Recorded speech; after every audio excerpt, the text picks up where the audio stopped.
এই আমাদের আমার মন্দিরের এই হচ্ছে গণেশ বাবা, সুন্দর মূর্তি, মায়ের সুন্দর মায়া ভরা মুখ দেখলেই মনটা একদম শান্ত হয়ে যায়। দেখো মন্দিরটা পুরোটা।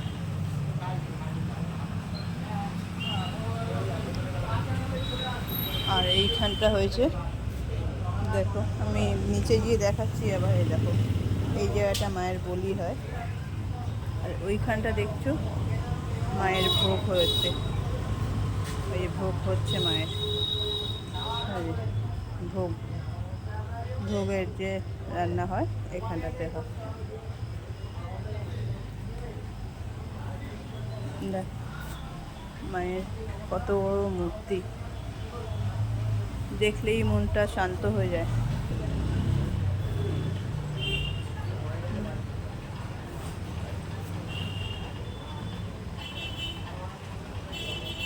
ওই দিকে গিয়ে কর, তবে না তুই আমাকে দেখতে মুখটা দেখতে